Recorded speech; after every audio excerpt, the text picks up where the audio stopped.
Hi, I'm Phil. Welcome to the final episode of Pretty Good Cooking.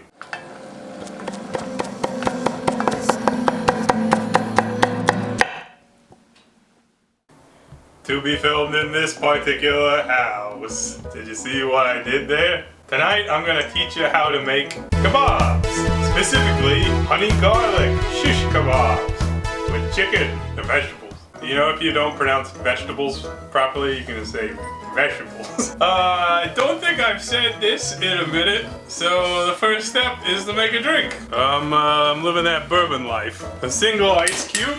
You can judge me if you want, but also I'm drinking Wild Turkey 101. So a little water, a little coolness is just fine. I got this Wild Turkey glass by taking the tour of the Wild Turkey facility in Kentucky on the Bourbon Trail. I actually have nice metal skewers that I use to make kebabs, but my wife hacked them.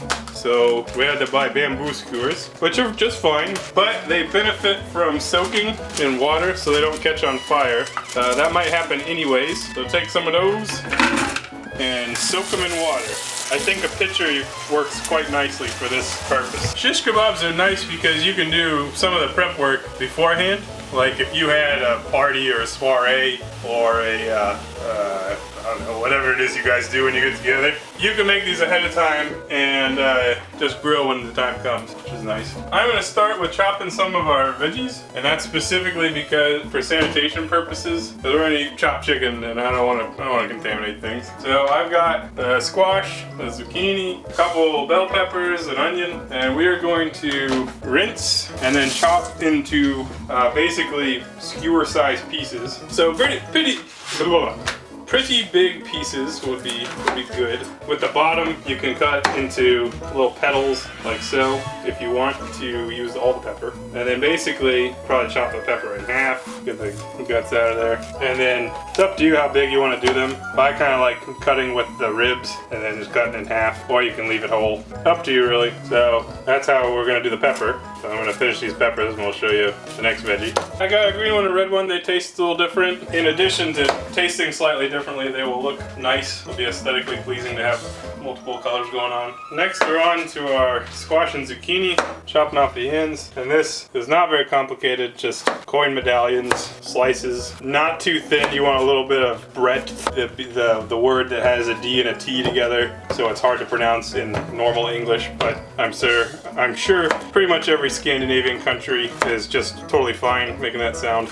I'm not. But you want some breadth on them because as they cook over the grill, you don't want them to fall apart, which they might do. And last but not least, we have the onion. I think it works best to also use quote-unquote petals, similar to how we cut the pepper, but you can see that the onion is shaped a little bit differently from a pepper, so it's not going to be a one-to-one type deal. Probably don't need a whole onion. Depends on how much you like onions. I like them. Now we have our half onion. Cut it half again, and you can get nice petals. You can probably do this in quarters, like so, and you'll see on the outside in particular, you got some nice petals. If you want, you can pull out the inside, but you know, honestly, who gives a shit? And there's your veggie mix. Actually, you can throw in some tomatoes too. Tomatoes are nice. These are Campari tomatoes on the vine, and they're actually, I think they're ideal for skewers. Cherry tomatoes are a little bit small, but you can see how they stack up like on a skewer, like that. That's a nice ratio. So I'll give those a rinse, and we will set those aside for now. I will say now that in my cursory research for this recipe, a lot of the recipes I read said to throw your chicken and vegetables together to marinade. And I think that is where I draw the line in terms of food safety. You know, on the show you see me pick up things off the floor, or not wash things, not wash my hands, sneeze on the food, etc., etc. However, I just don't feel like it's necessary to be like, okay, I have this vegetable and I'm gonna put it between two pieces of salmonella-ridden meat. I'm just gonna give that some more time for that salmonella to spread out in the vegetables. Like, that. This is where you could draw the line and have a little bit of dignity. I feel a little preachy now. So maybe the liquor will carry me back down to normal levels or raise me up.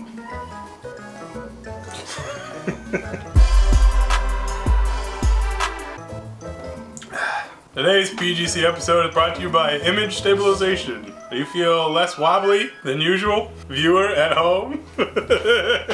Alright, next up is our salmonella. I don't think most chicken has salmonella in it these days, but I don't know. Another thing that I found that I thought was amusing in my research is instead of using a knife, everyone was like, just use kitchen shears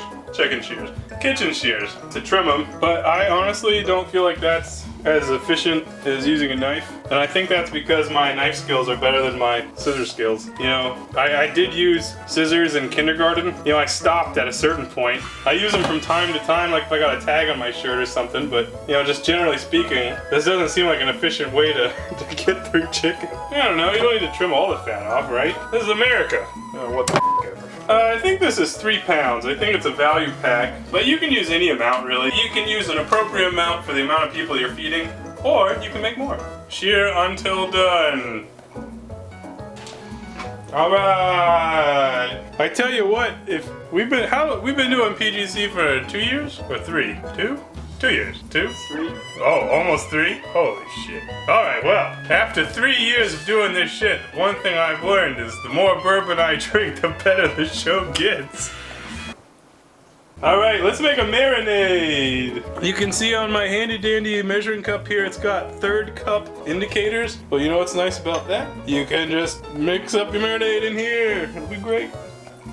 Droppers, making it go slow. This is soy sauce. I didn't say that before I started pouring. Also, it's like kind of splashy, you know, like you do in the pool. You will also need, this is a very easy recipe. We're doing honey garlic. So, you know, at least 2 of the ingredients are honey and soy sauce. So here's that honey. Easy ratios to remember. 1/3 of a cup of soy sauce. 1/3 of a cup of honey. Holy crap, that poured so quickly. I think it's because honey is high viscosity, so it takes up more room. It's not really a liquid. To that you add 1/3 of a cup of oil. This is canola oil.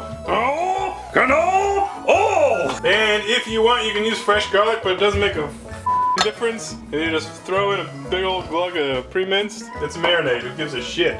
Now, here's the secret ingredient. Oh, this is really mixing it up. These are red pepper flakes. Now, I'm telling you, if you don't put in some red chili flake, this is cosmetics. This is not even gonna make it spicy, but people are they're gonna see that chicken on the barbie, and they're gonna be like, they're gonna see those little red flakes, and they're gonna be like, this was well-seasoned chicken. Oh man, I really like how you seasoned the chicken. Cosmetics. If you are truly the whiniest of bitches, you can substitute dried parsley. I don't even have that. Oh, actually, maybe I do. Do I have dried parsley? I guess I should have just asked myself, am I a bitch? Just put some in there for color.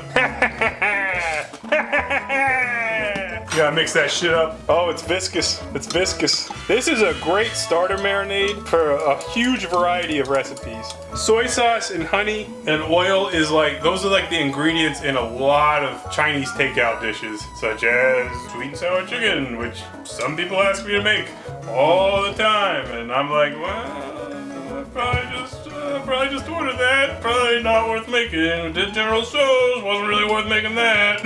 Did anyone request us to make kebabs? I feel like someone must have. Here's your names. Love you. All right, put that on your chicken. Yeah. Now, if you had foresight, unlike this show, you would have made this a while ago and let it marinate overnight. 8 hours, 6 hours, what the f ever. But we're in hurry up mode. We ain't got time for that. So it's gonna be a quick marinade. But goddamn, it already smells amazing. God dang! This is the part where you would add the vegetables to the salmonella if you were an idiot. But you know, on this show we like to exercise constraint, follow rules and regulations. Look up recipes on BettyCrocker.com. Put it in the fridge. Meanwhile, take your salmonella-free vegetables and you can put some oil on them if you want to. This is totally optional. But I do think it will be helpful from a later in the show aspect. Give them a little salt. Pepper if you want, and leave them on the counter. Keep them away from that salmonella shit. Don't even put them in the same fridge. We'll give them a cursory toss. This will make it super easy to put on a shish kebab. I already regret doing this. Another thing you can put here that is would be good, but is not necessary. You can actually put whole cloves of garlic in there. Put them on a little skewer, and then you'll have like a nice, fairly raw piece of garlic to accompany your cooked meat, which some people like. I feel like that is like probably one of the more barbarian things that you can like, just to like chomp on a mostly raw clove of garlic and just be like, yeah, I'm fortifying my immune system, or I'm curing diseases in Skyrim. Be back in about an hour. Gonna have bourbon during that time. Expect results. Who parked this grill? This is my corn grill. Well, it's a corn grill. Pioneers used to ride these for miles. Oh man, it's not even gonna be as cool of an update, but you remember when we were out here and I showed you those weird mushrooms? They grew like a billion times bigger this year, and those are the dead ones. But then we got these weird mushrooms too. They're weird. The other day I saw a chipmunk out here and he was like thinking about the mushrooms. He was like hitting them around. He was like, can I eat this? You can brush your grill or you can beat it. I like both. I've got some used charcoal in here, but it looks like it's got plenty of life left on it. So I'll just get this bitch going. And while it's heating up, I will oil it, because nothing fire likes quite more than oil. There's that canola oil.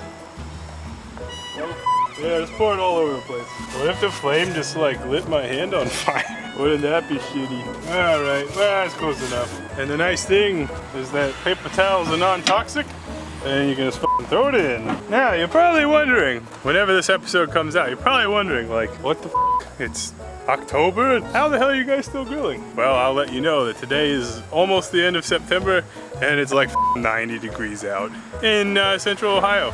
And I don't like it. I'm sweaty, and I'm grumpy, and I'm gonna leave this grill alone, and we'll never come back. I'm lying! It's been approximately 6 to 8 hours of overnight, or in PGC time, 55 minutes. Let's get that chicken out of the fridge and give it a shake. Now we can make kebabs. Now listen, gonna strongly recommend you don't put too many vegetables in the chicken kebabs. Maybe you just make vegetable kebabs and chicken kebabs, partly so your vegan friends can have something to eat, even though they're gonna bitch that it's only vegetables. But what the else do you give the vegan people? Bread. But also, vegetables and chicken take different times to cook, so like, you know. Let me show you my technique. If you don't want to get your hands all squirrely or dirty, you can use tongs, but I don't care. We got some fairly large skewers here, so we should be able to fit quite a few pieces on here. And if you want to go and double pierce a piece, you can. One thing I would encourage you to do though is to be careful of the pointy end of the stick, because you could stab yourself and it might hurt. Now I was just about to grab some vegetables for this one to contradict myself, and how if I put it in the vegetable bowl, everything I said prior to this moment would be bullshit. So for integrity reasons, I'm gonna live that life. These skewers are huge. So they're gonna fit a lot of chicken. Don't pack them too tightly, because then you'll be a chicken packer. And you know what that means. I don't know what that means. This piece of chicken's too big. What was I thinking? When it's too big, you can double skewer it, and then someone just is gonna have a giant ass piece of chicken in their ass. I'll show you what it looks like when we've completed the task. This is gonna end up being like 4 kebabs. 1 pound of chicken per kebab. Maybe it'll only be 3 actually. Okay, see you later. Now it's time for veggies. I recommend just alternating, just try not to do the same veggie twice, and then it'll be nice. If you got a friend who's not good at cooking, give them this task, then they'll be like, I'm happy, I've got the skills of an idiot. But don't tell them that part. Tell them that they're doing a great job. I'll show you what these look like when they're done, but they're gonna look like this when they're done. Try to end with a piece of pepper or onion as a good cap. Nice. Ooh. That's what the chicken looks like. Alright, see you later.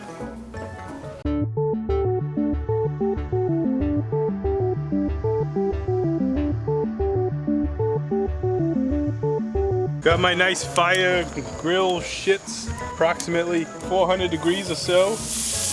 Me and my kebabs going. One side of the grill is gonna be chicken, the other side is gonna be vegetables. Or, if I don't know how to space them properly, it'll only be chicken.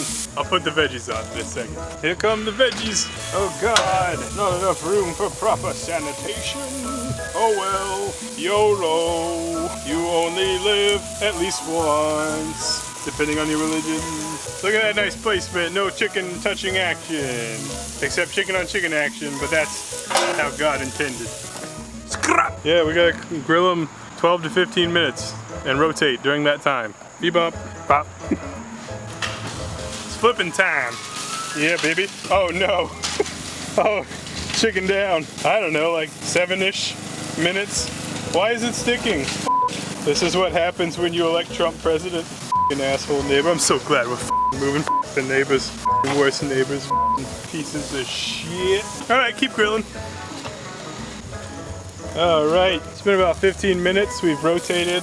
All our kebabs have got nice browning on the chicken. They're fully cooked, you can tell just by looking at them. If you got any doubts, you can write your local congressman. Some of your chicken falls off, that's all right. You know, inevitably, you're gonna have some shit that doesn't work out in your life. Sometimes it's chicken, sometimes it's a job, sometimes it's your butt. Sometimes your butt does not work how you want it to work. One thing you can really tell with the veggies is if your tomatoes are completely falling apart, my God, it's time to pull them. But now that everything's fully cooked, I'm not so worried about salmonella. So we will put everything on one big pan, which apparently cannot stay on the side of here. Say, oh, all the way till the last skewer. Ripperoni, pastaroni, ravioli, ravioli. This shit. All right, that's it, boys and girls. Shut your grill off and you have some kebabs. This will be a photo moment inside where there's better light, but that's how you do it. And we'll eat them when it's less hot. Let's eat a food. A nice kebab here. You can take it off the skewer if you want, or you can leave it. Veggies too.